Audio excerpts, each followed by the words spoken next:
Black Widow writer confirms Tony Stark cameo was cut. Director says decision was made to keep male Avengers out of the movie.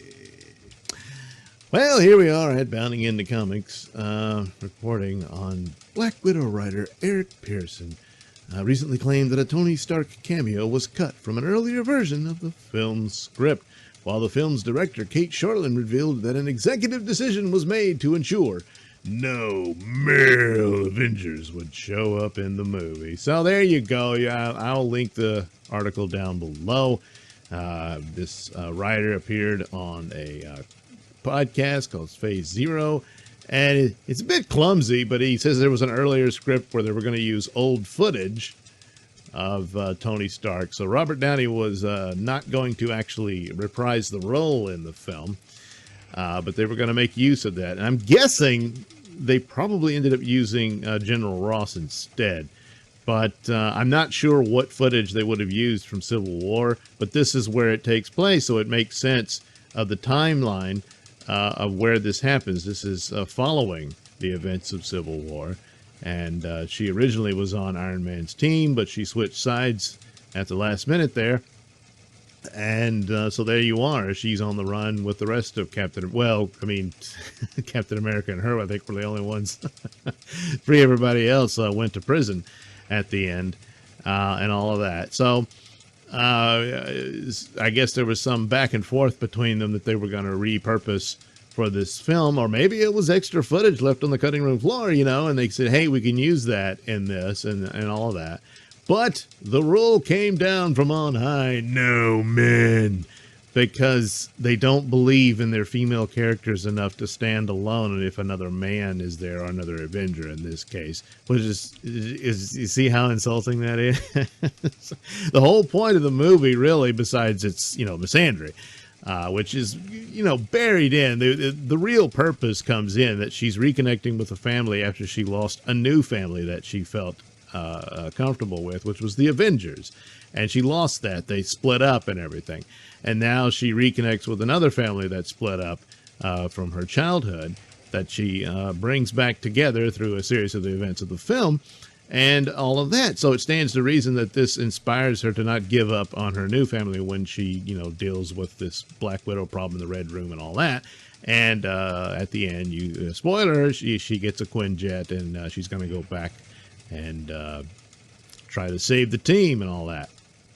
So, but the idea of that you couldn't have any of them in there because they keep denigrating their female characters as if they can't stand on screen with male counterparts unless the male is, the villain, of course, but also, they had to make him goofy and stupid.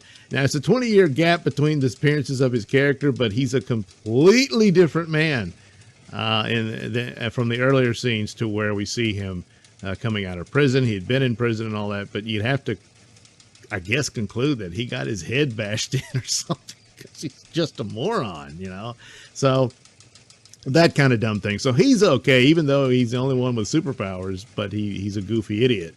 So that's okay for him to be there. As for the other Avengers, oh no, we couldn't have them. We don't want her depending on the boys.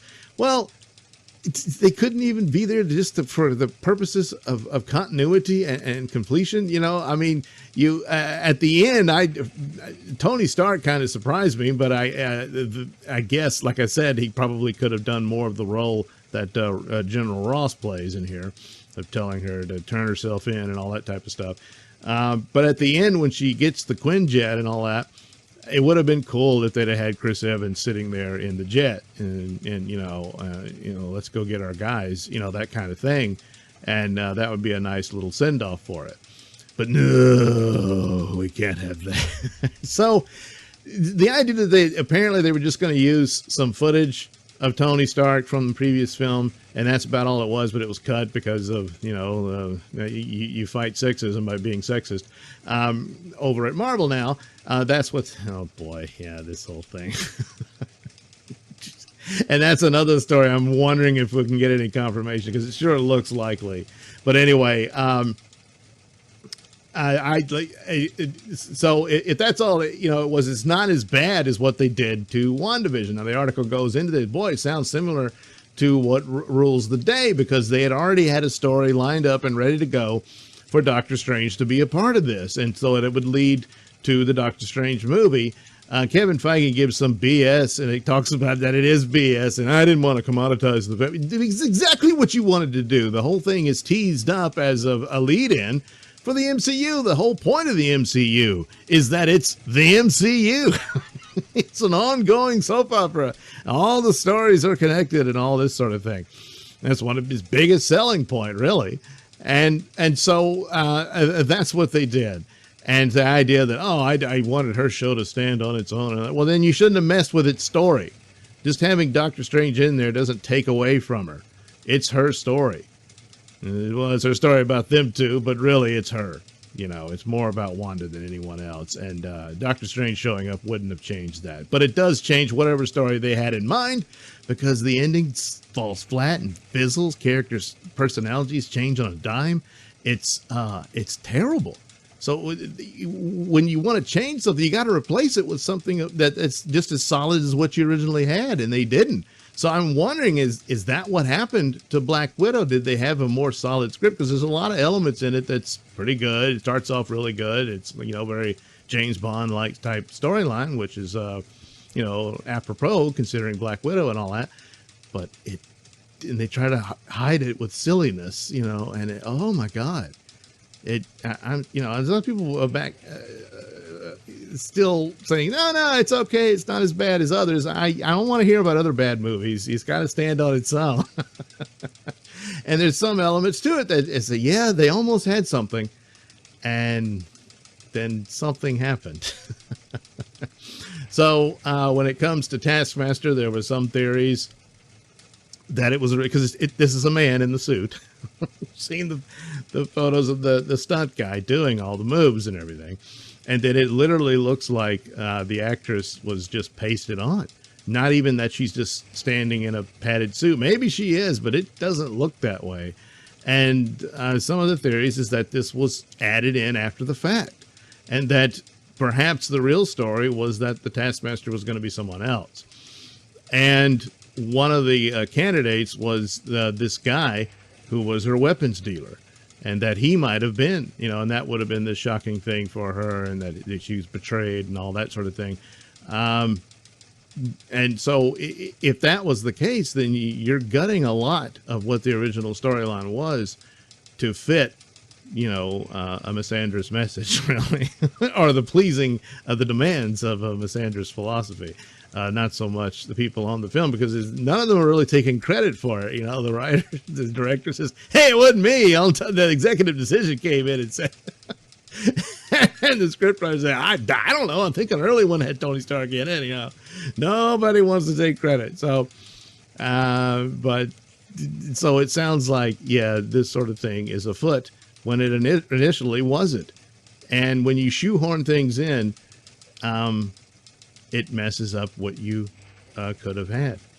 So there we are with that dominating Marvel. So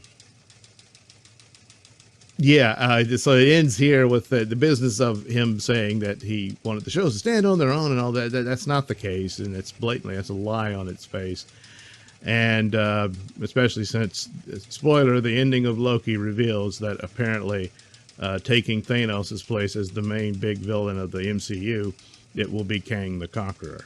So it's a kind of a similar ending of the first Avengers film, where you see the real villain, and here's it's a statue of him, but nevertheless, he's coming.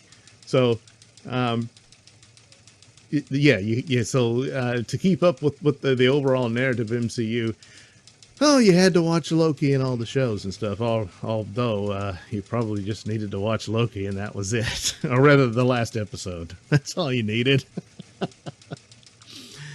Jeez. 6 episodes, and they still didn't have material. Good Lord. Anyway, so, there's a policy there at the MCU, as of now anyway, that sabotages their own plot lines and whatnot because of, misandry. Yeah. Thanks for watching and listening. Say, while you're still here, why not like and subscribe and share with your many friends? Yes. Also, check out my mini stores in the link description below. Yes, where you can get t-shirts, hats, mugs, all those goodies with my artwork on them. Oh, yeah. And head over to indieplanet.com and pick up a copy of my comic book, Night Night. Oh, yeah. You can also catch me at my podcast, Mr Nailsin Show, on RadioMisfits.com. And you can also watch my videos on BitChute.com and now on Rumble.com. Oh, my goodness. So many places to watch me and my stuff. Oh, yeah. And if that's not enough for you, well, you can follow me on many social media platforms and say hi to your old pal, Mr. Nailsin.